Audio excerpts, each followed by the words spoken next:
Welcome everyone who wasn't here at the very beginning. Don't worry, it was just a 10-minute countdown for our webinar. I'm Rachel and I'm going to be your webinar chairperson today.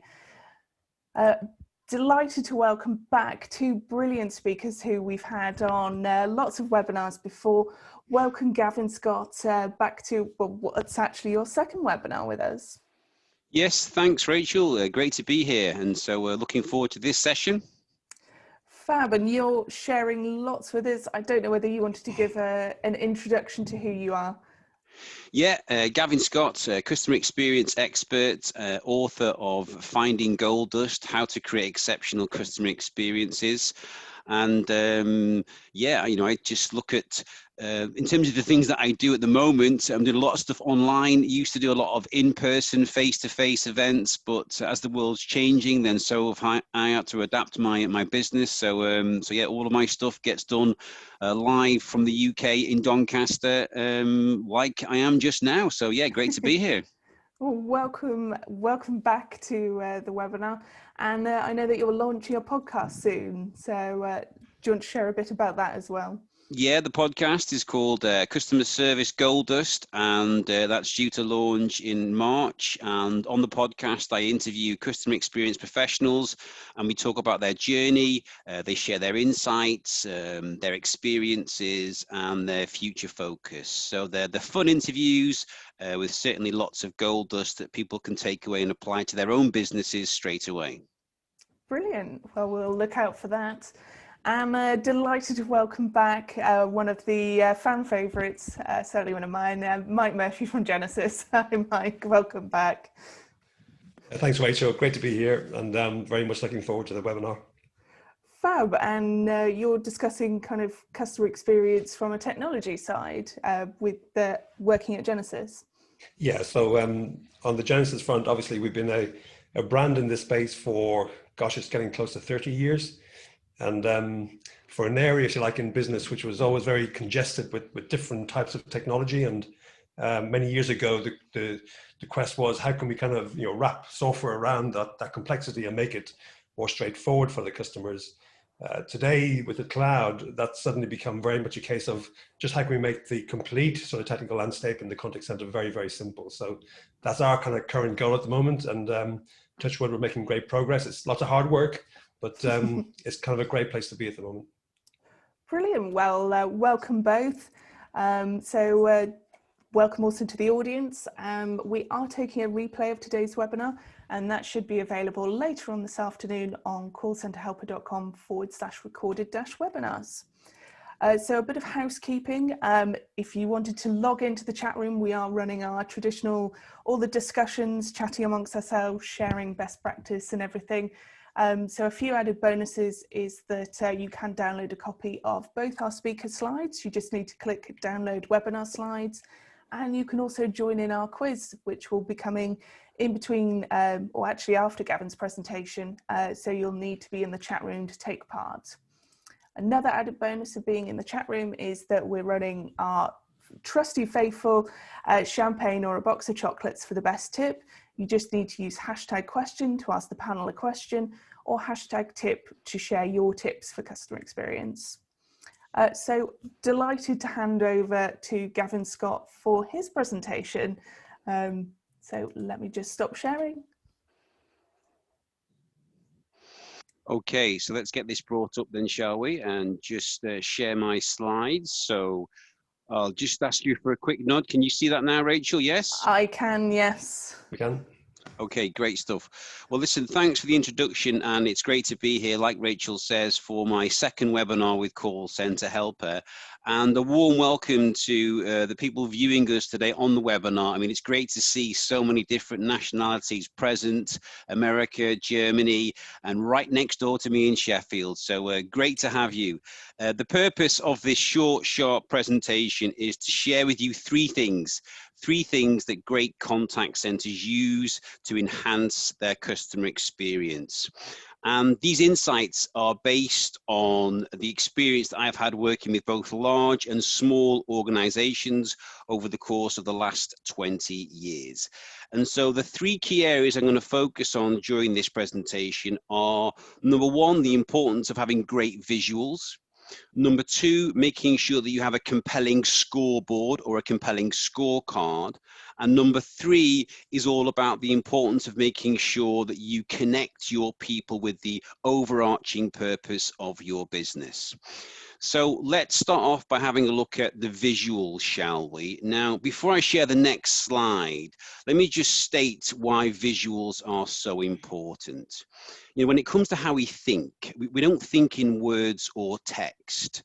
When it comes to how we think in pictures. I mean, just think about the word imagination and break it down. Image, images, image, imagination. We think in pictures. And so as the saying goes, a picture can paint 1,000 words. And just think back to any great learning environment that you've been in. And I'm sure that visuals played a key part in supporting you and aiding you with your learning. When I think about schools, colleges, universities, and great training environments that I've experienced myself, the visuals all played a key part in my learning.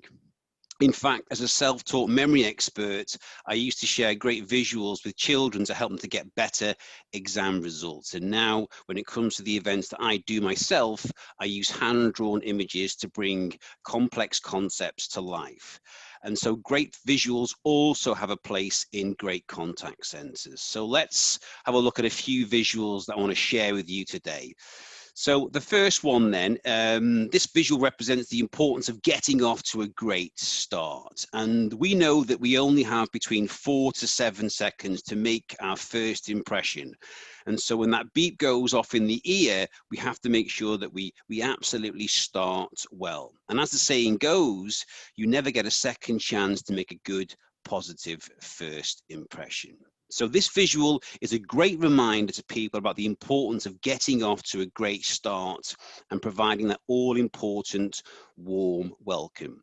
And so thinking about warm welcome, let's delve a bit deeper into this then, shall we? And let me just share with you my next one. How many of you have got a dog, right? And if you haven't got a dog, just imagine having a dog right now.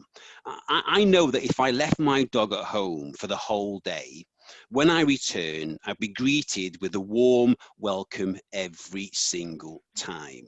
Now, dogs, they don't have a degree in psychology. They don't understand how the brain works, but they naturally provide a warm welcome, and they do it consistently every single time. Now, as humans, sometimes we're very good at carrying moods, and we like to infect other people with our moods. And we know that if we carry our mood from one interaction to another, then that's not good for the customer experience. And so, I mean, if I left my dog and my wife in the boot of the car, and I left them there for 3 hours, when I return, one of them would be pleased to see me. Now, of course, I wouldn't do that, but you can see how that dog, no matter what's going on in their world, they always provide that warm welcome. And so this simple visual really helps you to remind you of the importance of making sure that you provide that warm welcome and you do it consistently every single time. So be more like a dog because it's you that creates the mood in the conversation. Just remember that you create the mood in every conversation. Okay, so let's move it on then, shall we? And this little process here is a simple process that people can follow at the start of a conversation. So if we go from left to right, you can see that we get off to a great start by having a great greeting. Good morning, welcome to Call Center Helper. Gavin speaking, how can I help you? You got to start with a really good greeting. And so you got to make sure that people feel like you care and that you're in safe hands with them, or that they're in safe hands with you. Next, we have acknowledge. And so acknowledge what the customer has said and demonstrate that you've been listening. And this is a simple thing to do, but it's so often missed. And people go straight into the process and they forget that they're speaking to a human being. And so think people before process and acknowledge exactly what the customer has said. Then we move on to the verbal handshake. And so at this point here, you're reminding the customer about your name and you're asking them to share theirs. And by exchanging names, you create that emotional connection. And having an emotional connection, it helps to build trust. And that's really important in the current climate. And then finally, we've got signpost. And this is all about making sure that you let the customer know what's going to happen next. So again, it's a simple visual that reminds people of 4 simple steps that they can follow that will help to make sure the conversation gets off to a great start. Okay, and then finally, we've got this piece around baton handling. And what about, what would happen if you drop the baton in a relay race? Of course, if you drop the baton, then you'd lose the race. And if we drop the baton when dealing with our customers, and they have to repeat themselves to the next person, then that's not going to feel hard. That's not going to feel easy. It's going to feel very hard. And so, so how can you provide a simple visual that helps to ensure that everyone has a consistent approach when it comes to baton handling and completing a warm transfer in your business? Well, here's a simple process and a visual that people can look at, and it simply reminds them of what steps to take. So 6 steps to be brilliant at baton handling and handing customers over from one person to next and completing the warm transfer. So you can see there, it's very simple. Number 1, we tell them the reasons why they need to be transferred. Number 2, we make the call to the right department. Number 3, we confirm that that department can help. Number 4, we share the customer's story and make sure they don't have to repeat themselves. Number 5, we introduce the customer, and if we can, if tech allows, do a bit of a conference. And then number 6, we deliver the baton. So there's a few examples of how great visuals can be used to simplify the complex and ensure that the customer's journey is smooth, easy, and positive. Okay, so the next thing is all about the importance of having a compelling scoreboard. And if you were to arrive late for a football match or a rugby match or American football match, if you were to arrive late, you'd sit down next to somebody and the first thing that you would say is, "What's the score? What's the score?" And so people want to know what the score is in the workplace. People want to know, are we winning or are we losing? And so, great contact centers make sure that everybody knows exactly what the score is. And they do this by having a compelling scorecard, okay? And people can quickly check the scoreboard and they know exactly how they're getting on. Are we winning? Great. Are we losing? Right, what can we do about it? And again, when it comes to producing a compelling scorecard, then, make it visually appealing, add lots of color, and then people will want to look at it more. I mean, if I think about every sports ground, the scorecards or the scoreboards are very prominent and everyone can see exactly what the score is. And so in contact centers, in great contact centers, they make sure people know what the score is. Now, if you're in lockdown at the moment, or if you're working remotely, you can still share the scoreboard. You can still get this information out and send it as regular updates to make sure your people know what's happening. So make sure your people know what the score is by having a compelling scoreboard that's simple and easy to understand. And then finally, the importance of connecting people with purpose. Great contact centers absolutely make sure that their people are fully connected with the purpose. So let me ask you, what's your purpose? What's your purpose? Are you protecting people's homes by providing some level of insurance cover or something like that? Are you taking care of families and helping them to have a safe and happy life? Or are you helping people to build a better future?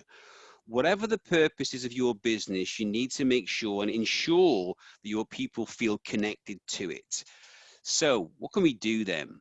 Well, we've got to make sure that everyone knows what the purpose is. Have it on display and be like a stuck record until everyone gets it. Okay, keep repeating it until everyone absolutely gets what it is you're here to do. I mean, just think for a moment. Yes, we're all in business to make money, but what's the overarching purpose that is going to get people out of bed in the morning so that they want to show up for the workplace? I mean, here's a few examples of a couple of purpose statements that I'm sure you're all familiar with. Steve Jobs' purpose statement, "I want to put a ding in the universe." I mean, that's going to get people out of bed in the morning, and I think Apple certainly achieved that. What about Microsoft? Bill Gates said, we will put a personal computer in every home and every office across America. I think he's achieved that in abundance. So make sure that everyone knows how they can contribute to the overarching purpose, and let them know how they can do this on a day-to-day basis. So what is it that you can do to translate the purpose of your business into everyday language so that your teams know how they can contribute to it, how they connect with, how they can connect with it, and how they can support when it comes to it, the achievement of it. And I would certainly encourage you to take a look at Satya Nadella's book, a new book called Hit Refresh. And he shares the approach that he's now taking when connecting the teams at Microsoft with their new overarching purpose. So it's certainly well worth a read. And just to finish off, a quick bonus one on this, talking about Satya Nadella, in his first few chapters, he talks about the importance of demonstrating empathy in the workplace. And I came across a recent stat that said 75% of people are less empathetic today than what they were 30 years ago. I mean, can you believe that? 75% of people are less empathetic today than what they were a few years ago. I mean, it's just crazy. But when you think about some of the social bubbles that we live in, you can see why this is the case. And you know, a result of the global pandemic, we all need to make sure that we're skilled with demonstrating excellence with empathy. And great leaders, they show up with great empathy. And if you want your customers to feel empathy from your people, then the story starts from within. If you show up with empathy when interacting with your colleagues internally, then this will be felt by your customers externally. So that's just an extra bonus tip there that I wanted to share with you. And it's been mentioned a few times in the chat. The question you have to ask yourself is, how do you show up with your colleagues? Okay, so just a quick summary and playback of what we've done there in that little short, sharp session, very briefly. So we've talked about the importance of making sure that you provide great visuals and bring things to life. Make sure that everyone knows what the score is, and make sure that you connect your people with the overarching purpose. And do this while demonstrating an abundance of empathy towards your people. Rachel. Brilliant. Thank you very much for that, Gavin. There we go. So we're just going to put up a quick poll actually on the back of what we were just chatting about, which is we make an effort to keep our team visually engaged. Do you strongly agree? Do you agree, neither agree or disagree? Do you disagree or strongly disagree? Gavin, what do you think is going to come out? Well, it might be a little bit middle of the road here, I think, Rachel, but I'm looking forward to seeing the responses. Fab. Right, last chance. So I will end that and share the results. So slightly more on the positive side. So 55% saying agree. Great. 17% saying then disagree. 16% saying neither agree or disagree, and 11% saying strongly agree, and then 2% strongly disagree. Was that what you were hoping to see? Is that more positive? I mean, that's great. I mean, the fact that we've got, when you look at that 55, 65, 66% of people in the agree or strongly agree, that's great. So well done, guys, for making great use of visuals. Fab. So I'm going to stop sharing those. We are going to come back to the second part of Gavin's presentation, but for now we're just going to share some top tips from the audience. So let me just read some of these out. So these are a few responses to the opening question, saying Sandra said, we've changed our service request system to include surveys to look how we can improve. Ellie Amelia said, we've changed our... Oh, that's the same. Andy said, we're reviewing all our assessment questions to our quality marking forms. And Karen said, new hire training, we include empathy training and motivational interviewing. So we've had a tip in from Tom, who said, we've been running sessions across our teams to show we care across our telephone communications, especially in recent times, taking time to empathise and praise, which has gone down a storm to our customers. on top of the sessions, we've also been sending handwritten cards to our customers where they've shared with us either an achievement or a struggle to add to the Show We Care mission. Gavin, what are your thoughts on that one? I mean, that's a great way of demonstrating your commitment to the mission. And, getting a handwritten postcard, used to be the norm, but it's not anymore. So that's a nice, a bit of an occasional surprise. It really goes a long way. So, demonstrating empathy and giving praise. I think there's certainly great things to be doing in contact centers. So yeah, certainly great work there, Tom. Yeah, Mike, you were nodding in agreement as well.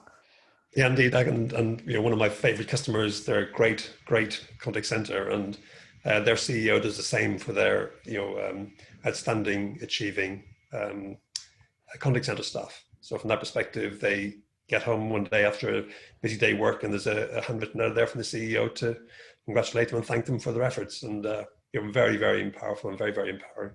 Yeah.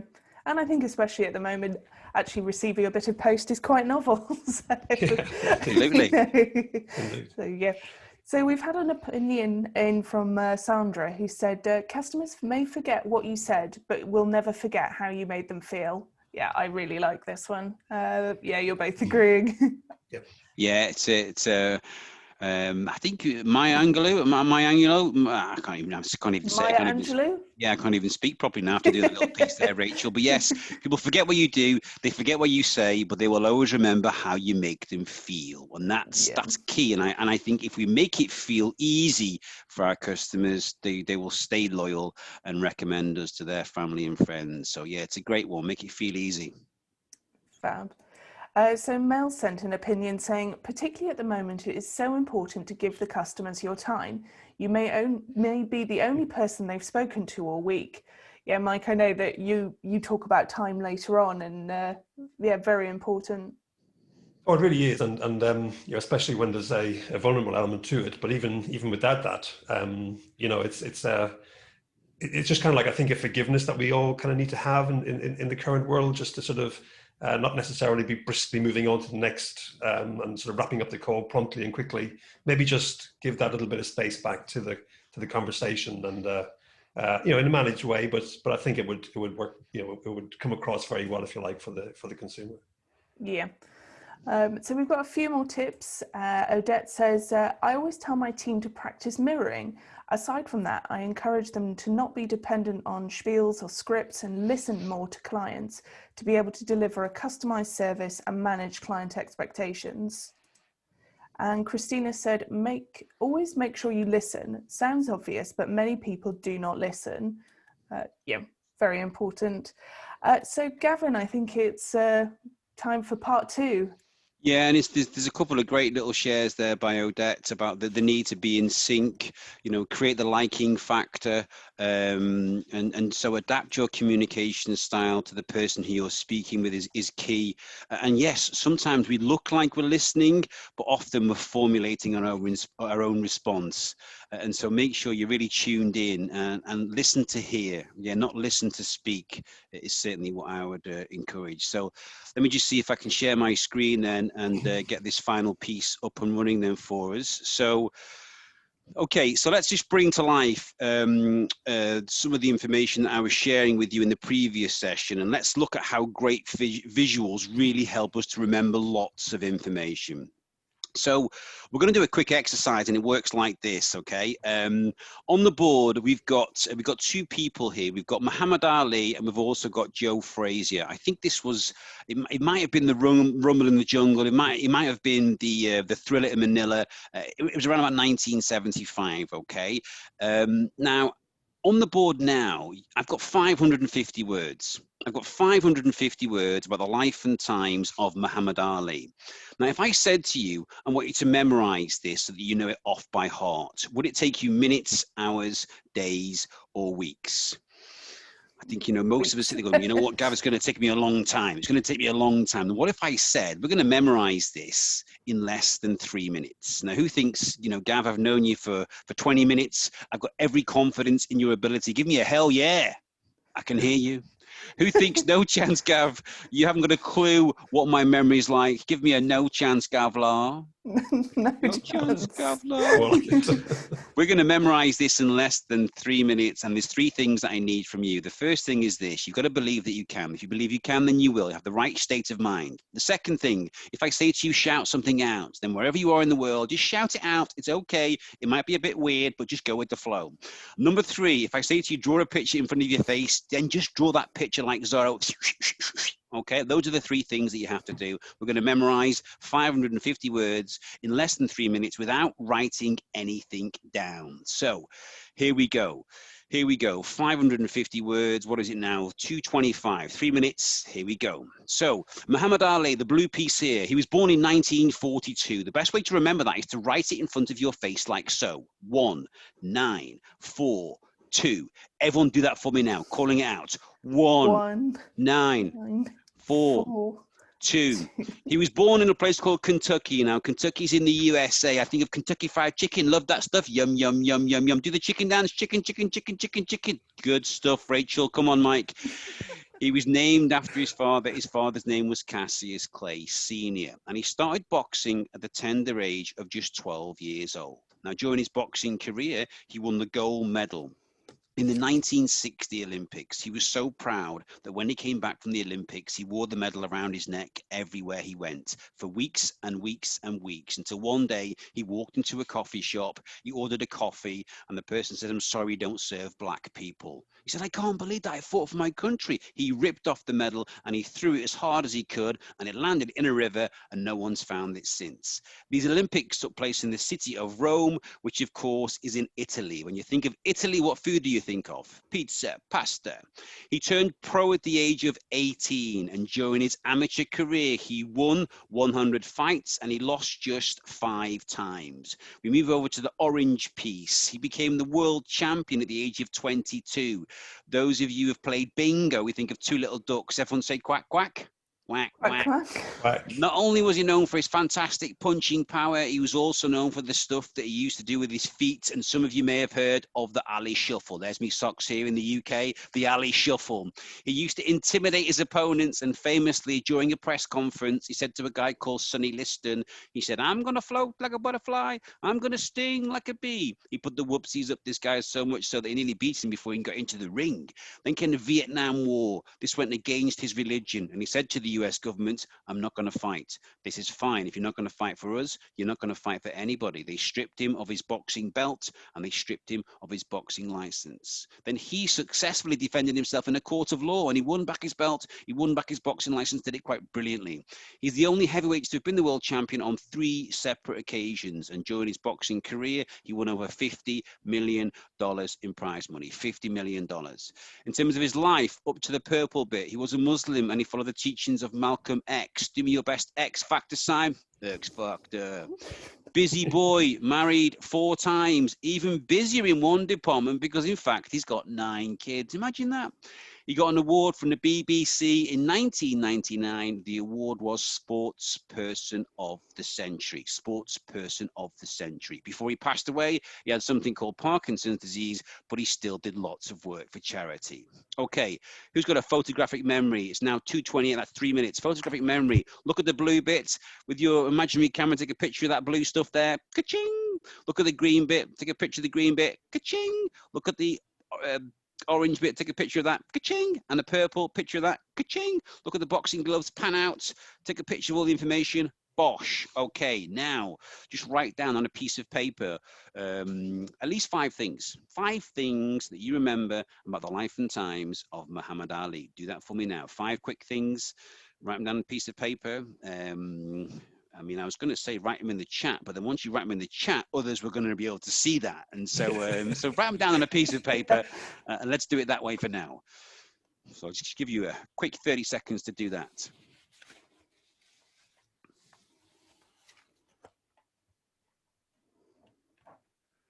Five things about the life and times of Muhammad Ali.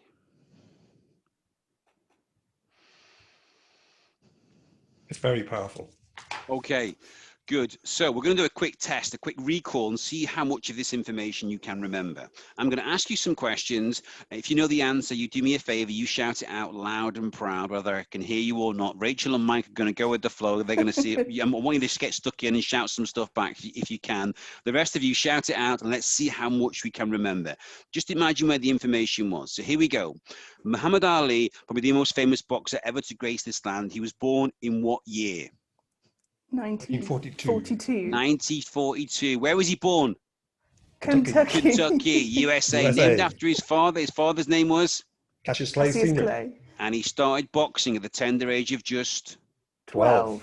Now, during his boxing career, what colour medal did he win? Gold. In which year was that? 1960. 1960. He was so proud. He wore it for weeks and weeks and weeks until one day he walked into a Cafe. Coffee shop. and the guy says, "I'm sorry, we don't serve." Black people. He said, "I can't believe that." He ripped off the medal and he threw it where? Into The river. a river. In a river. Anyone found it?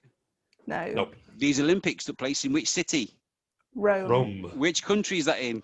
Italy. He turned pro at the age of 18. 18. 18. And during his amateur career, how many fights did he win? 100. 100. And he lost 5. 5. We move over to the orange side of the board at the very bottom. He became the world champion at what age? 22. Two little ducks, quack, quack. Not only was he good with his fantastic punching power, the stuff with his feet was called the alley shuffle. Used to intimidate his opponents, and famously during a press conference said to a guy called, do you remember that guy? Oh. No.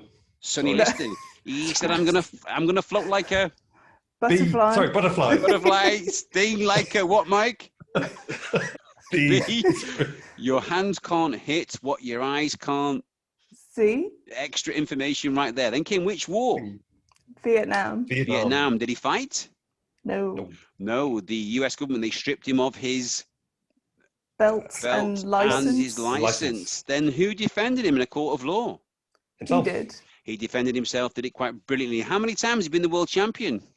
3. And how much money has he won? $50 million. $50 million. Moving to the top. Hold on, wait a second. Moving up to the top. What was his religion? Muslim. Muslim. Follow the teachings of? Malcolm Malcolm X. How many times have you married? 4. How many 4. kids? 9. He got an award. Who was it from? The BBC. What was the year? 1999. What was the award?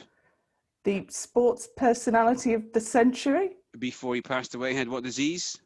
Parkinson's. But he still did lots of work for Charities.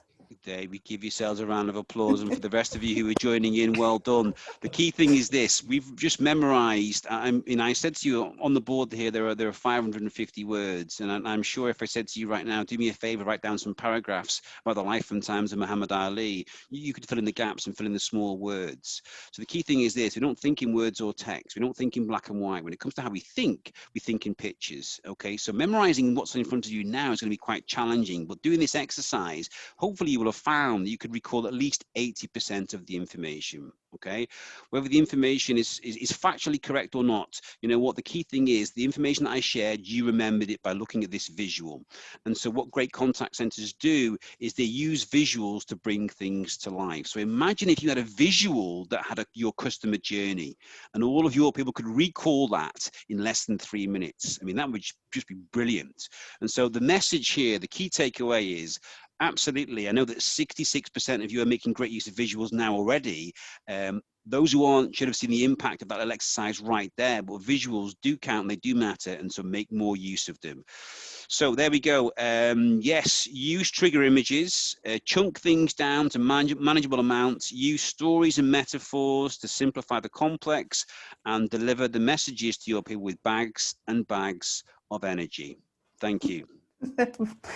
Brilliant. Thank you very much, Gavin. Might have to get a quick drink now, I think. Yes, quick lie down. Well deserved. So we're coming over to our quiz now. So if you need to be in our chat room, callcenterhelper.com/chat, or just type in cch.chat. While you're in there, could you share in 1 or 2 words, what did you like best about Gavin's presentation?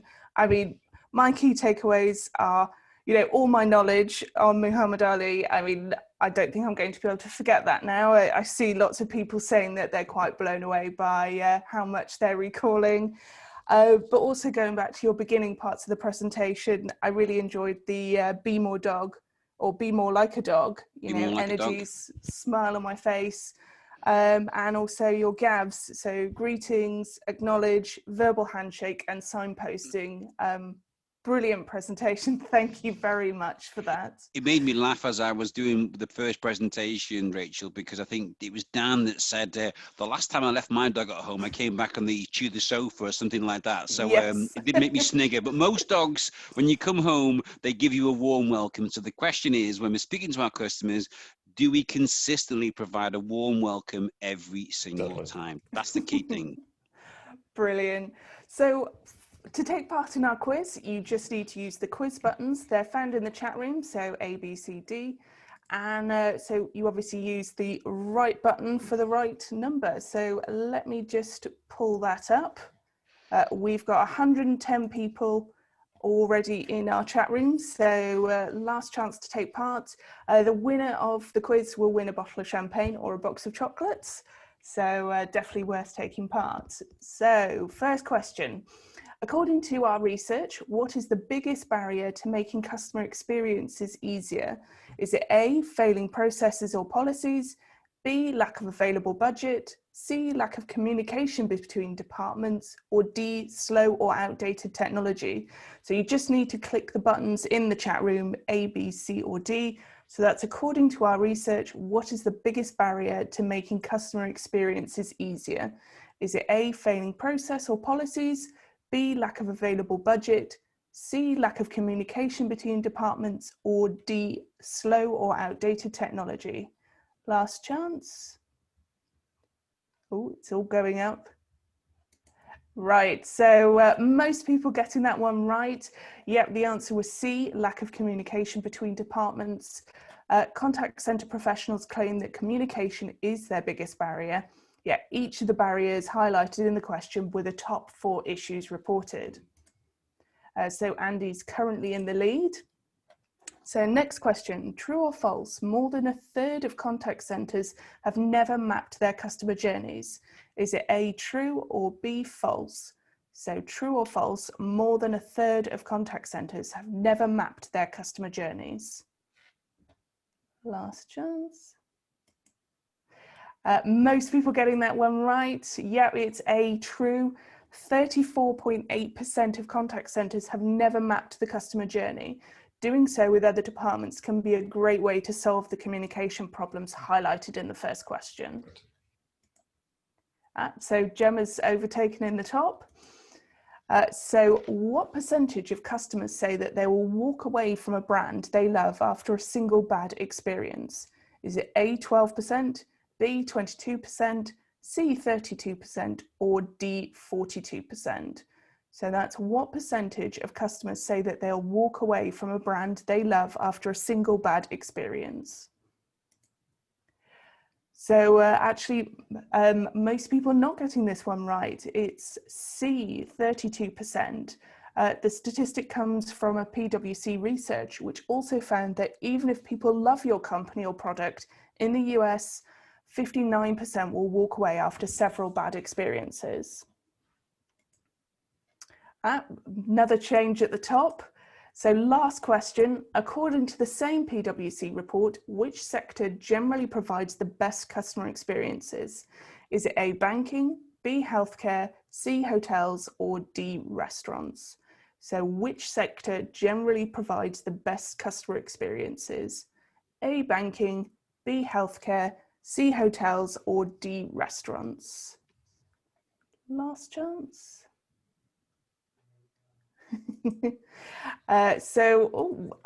Slightly controversial then. Actually, the correct answer is D, restaurants.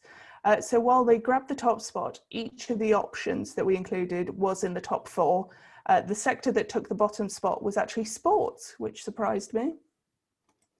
So the winner of our quiz is Laura45. Congratulations. We will be in touch after the webinar to share your prize. So going back to our webinar. Delighted to hand over to our second speaker, Mike Murphy from Genesis, to take us through your slides. I'm just share my screen, Rachel.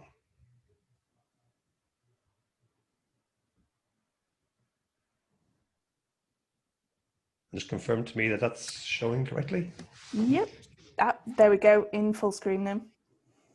Excellent. Okay, so I have the hardest act to follow. Let me start there. And thank you, Gavin. That was really fun segment, and I learned a lot. And I can see how, with those kind of tools, we can sort of help the organizations, if you like, to learn the right things quickly and remember them quickly. So that's really powerful.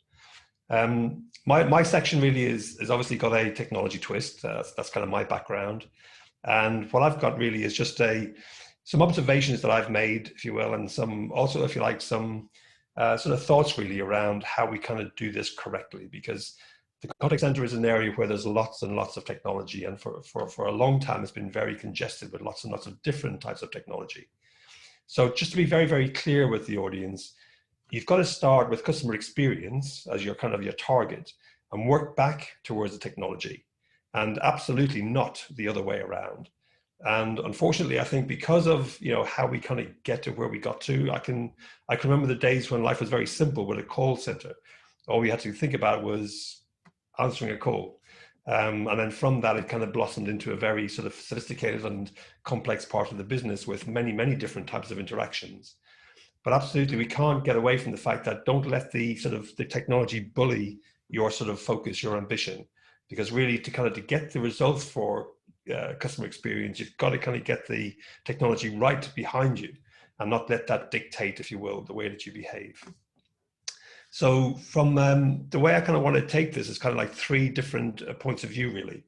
And the first is just some of the things that I've watched and learned over time, really. And I call them the technology traps, but sometimes they're the sort of unexpected consequences of decisions that were made, or time, if you like. It's just things I think that were kind of, you should find familiar, but if you like, often I would say they tend to be unfortunate, which is frustrating. Certainly, I think with modern technology, the life is very different, and there's no question that cloud has empowered that for all of us. But if you will, there are firms who, if you like, who are taking that seriously and kind of delivering against that sort of easy quest, and there are sort of firms that aren't. And I suppose I just want to kind of highlight, if you like, what you could be missing out on if you just don't choose the right brand. And then lastly, really, in the notion of customer experience or empathy that Gavin mentioned, you really have to have time to think about how you're going to bring that to your customers. And if your time is congested with tech issues, then how can you possibly have time to think about doing better for your customers and how they're interacting with you as a provider? So I just want to talk a little bit about that, really, because that's becoming really important.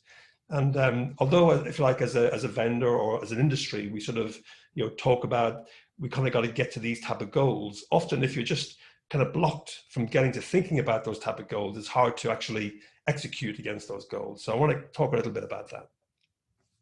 Okay, so the first sort of section I have here really is about the notion of technology traps. And sometimes I've kind of watched over the years, if you will, how, if you like, not the expected has happened. And I would say often, I think sometimes we can overestimate the acquisition. And what I mean by that really is, the guy who's actually acquired, what is their purpose?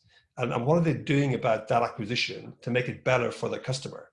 And sometimes I can see brands doing that really well. And it's very exciting, the results that you can see that kind of bringing disparate pieces of technology together and sort of coding them into something beautiful is really powerful. But often I kind of see where that acquisition tends to be like a stagnation or a stalls, if you like, the technology, and think about the customer who's using that technology. They're kind of left with it, so that's not necessarily a good outcome. Okay, so just don't overestimate the acquisition, and be careful, if you like, with what you might be expecting may not be what you're actually realizing. And then the other side of the coin really is the idea of like underestimating the do-it-yourself. And again, there are sort of offerings in the market today, and they're being kind of pushed quite vigorously. And it's kind of a notion where this stuff is so simple, you can kind of do it yourself. And that's kind of okay, and I'm kind of with it, because it's there are elements of that to it. but just be careful what you sort of jump into with regards to your reach. Because when you think about it, you kind of have to have a bit of governance about how you do it yourself. And don't forget things like your documentation and audits and standards and quality processes. And often, if you like, in the sort of like the haste, if you will, to kind of get things done, things might get to be forgotten. Or perhaps the guy had a good idea to kind of do this. He or she decided to leave the company, and suddenly, well, hang on, they never documented what they left behind, and we want to make a change, and I'm not really sure how to do that now, or does anybody know how to do this now? So again, just don't underestimate that do-it-yourself. It's kind of good, but it's just got some elements of risk about it too. Another kind of very typical or very common, if you like, congestion point in the contact center is the upgrade, or a platform that goes end of life. And trying to kind of plan around an upgrade often becomes quite a challenge. And when you think about an organization going through an upgrade, it's not that easy. You kind of have to be quite careful on what you're doing in preparation. Sometimes you have to do like a dry run beforehand, and then you actually do the actual upgrade itself. And this becomes very sort of, I would say, interfering into the run of the contact center. So from that perspective, again, that just becomes quite a blight, something that's kind of getting him away from making progress. Another one, again, it would be like pretend cloud, I would call it. And that's kind of where somebody has taken the complexity of your contact center, the machine for inbound, the machine for outbound, the machine for digital, the machine for quality, the machine for workforce management, and all these kind of different machines they've kind of gathered, but, as a kind of an offering to say, well, we'll take care of that for you, and we've put that into a cloud. And for me, if you like, that's just moving the problem. It's not kind of giving you what I believe you need to make sort of progress. It just kind of moves the problem, and that kind of becomes a procurement exercise rather than a customer experience exercise. And the last thing I would say is around AI, and this is a really, really powerful time for us in the contact center with AI. There's great AI tools that will allow me to help my in-house staff, my agents, my customer advisors. And there are great AI tools to help me kind of interact with and work with my customers. But in order for me to kind of do that AI work, if I have to integrate to like 15 or 16 things to help the AI actually read them and understand them and make decisions, suddenly my project is taking 3 years, and it becomes irrelevant to what I was like initially trying to achieve. So just be careful about, the more complexity, the more different technology in the contact center, the harder it is to kind of bring these new, innovative, helpful ideas to life. So kind of flipping everything down on its head, if we kind of look at modern cloud, coded for purpose capability, all of a sudden, everything I've talked about just becomes very, very simple, very, very easy, and I would say very, very elegant. And some of the key messages for you to think about are like always on. So, you don't have to kind of plan for what if there's an outage, because there is no circumstance where there can be an outage. The idea of like continuous improvement means that the upgrade problem just goes away. Every week or every other week, I get new capability into my platform, whether I like it or not. And sometimes I might use it, and oftentimes I will use it, but sometimes I'll choose not to use it, but that's kind of okay. It's happening anyway. It might be something you adopt in 6 months, in a year. The thing is, we didn't have to stop the technology in order for you to gain that sort of capability. And that becomes very, very empowering, and it kind of relieves a lot of tension in the operations within the contact center, because you kind of never feel that you're being left behind. As soon as a new capability is launched, it kind of gets launched globally at the same time. And that's very, very refreshing, very, very empowering. Again, like I mentioned before about the congestion in the contact center with technology. And remember, I've been kind of working in this space with the kind of gray hair for like 30 years. But really, I've never known, if you like, a space that has had so many different types of platforms from so many different types of vendors. And that just becomes very, very hard to manage. So right now, modern cloud just codes all of that away. Okay, so it just vanishes, and you have a single, logical piece of software that's kind of running all the capability on the same platform. And that's very, very revealing, very, very refreshing. It means that from my browser, any good, top of the range browser, I can access as a user, I can access as an administrator, I can access as a CEO, and get the information that I need to make my decisions, or get the kind of work that I need to kind of make my sort of day, whether I'm doing digital or outbound or inbound or whatever it is. So those type of tools are available, they are scalable, they're very easy to use. Remember, it's a single system. Therefore, my AI that I mentioned before has got one database to kind of read from. And from that, then it can like quickly within hours start to give you value back, value to your agents, remember, and then also value to your customers. So the benefits, if you will, from this approach are just tremendous. And then the last sort of comment I wanted to make really was about giving you that time back. So, you know, one of the key messages from Gavin's talk was empathy. And one of the key purposes, if you like, within Genesis is this notion of experience as a service. How can I actually tune into my customer's circumstance in this moment? Because I know this customer for several years. I know the products that they have. I know the most recent interactions they've had with me. And the last purchase that they had, you know, from that, might be able to determine why it is Mike calling me this morning, or, you know, why did I get that chat invite from Mike just now? And with that sort of ability to sort of scan all my information that I know about this customer, I'm able to kind of understand and predict what it might be that's causing that customer to reach out to me, and actually then get in front, if you like, of the customer and get proactive in sort of solving that problem. So experience as a service, we're working on, you know, very diligently, and we're investing a lot of money in that because we kind of see for the future, that's really where we're going to drive empathy into the customer's life, because they will feel that effort coming across and actually, oh, cheers guys, you thought about me. Yes, I wanted to know where my stuff was, or no, yes, you realize that that had to be changed, or my policy needs to be renewing. Suddenly you're in step with the customer kind of for the first time. And that's very, very thrilling as a consumer to feel.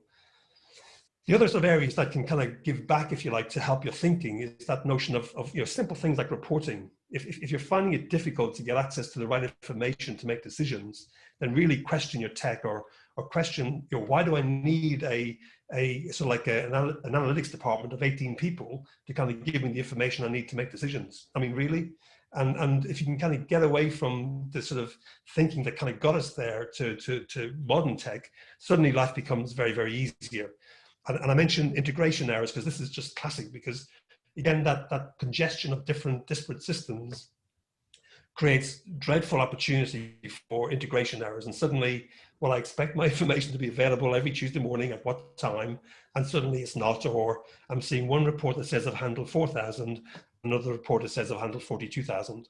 Now, something isn't quite right here, and why do I have to have this problem? I can't now go to my manager and report with bad data.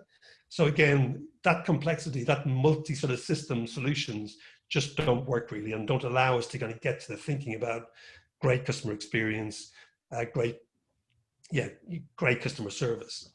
And then the last thing I wanted to talk about really is, yes, there are kind of cost savings for you as an individual and time back for you, but also cost savings throughout the whole notion of cloud. So don't underestimate those. But if you like, onboarding new initiatives now don't become a headache. Remember I said about that continuous improvement. Whether you like it or not, you're getting the latest capability every other week. So therefore, if you do want to launch like a WhatsApp interaction for your customers, you can do that. And you can do that at your schedule. So again, just examples, I think, which will be helpful to kind of allow you to have that time to think about customer experience and how you're going to bring those customer experience initiatives to life. So hopefully, Rachel, hopefully, Gavin, that was helpful. And look forward to more tips from the audience. Brilliant. Thank you very much, Mike. So I'm just going to put up a quick poll. Let me do that now. And just ask if you'd like to see a demonstration of the Genesis solutions, some of the things Mike was talking about, please just share it now. But thank you very much, Mike. Definitely a hard act to follow with Gavin, but I think you did it proudly. I really love the quote, "You've got to start with customer experience and work back towards the technology, not the other way around." I liked looking at the technology traps. I think it's very important, you know, to think about that side. And time back for customers, not technology. You know, that is an important side of it. So thank you very much for that. I'm going to end that one now. Yeah, great presentation, Mike. You know, really useful stuff there. Thank you. Yeah. So coming over to the chat room, Sue's asked, what platforms are companies using for training new staff, including gamification, presenting and two-way communications? Mike, any thoughts with this one? Yeah, I mean, gamification is a perfect way really to kind of bring to life, you know, Gavin's scorecard. or the score, what is the score? So from that perspective, do a search for, if you like, for the gamification tools. The vendors are there. Genesis have a capability, but if you will, another place to kind of check out would be some of the analysts, if you like, and they've got some nice sort of observations on different vendors, so you're not kind of led one way or the other. So certainly do some searching there, and you'll find some good candidates, I would say. Brilliant, thank you. So we've got a tip in from Renee, who said, we encourage our team to look at what processes, procedures cause roadblocks for our customers and find a way to empathise and find a solution. Important.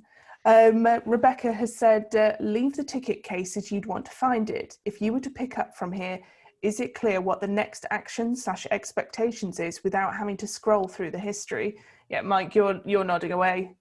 It's so easy just to kind of like take the information, if you like, and then just like kick off a workflow, for example.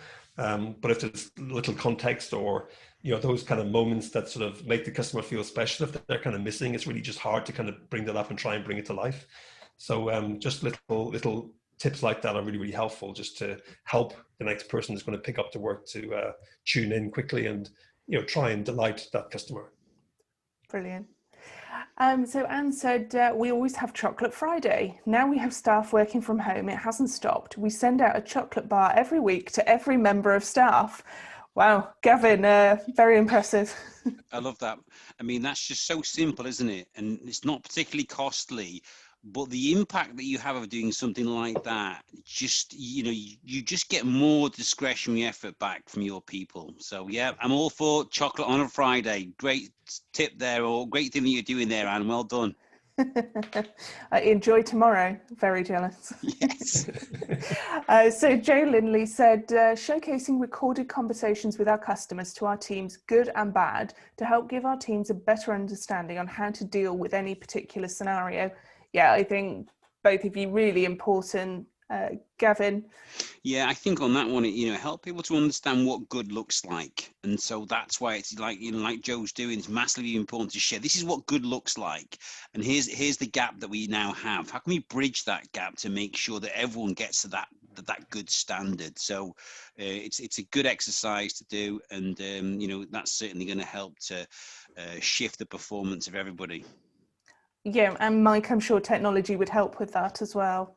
And what I would say is in the not too distant past, Rachel, it was quite expensive, if you like, to kind of get the capability to do that, if you will. And that's now become much more accessible by way of technology, that the analytics, speech analytics, text analytics.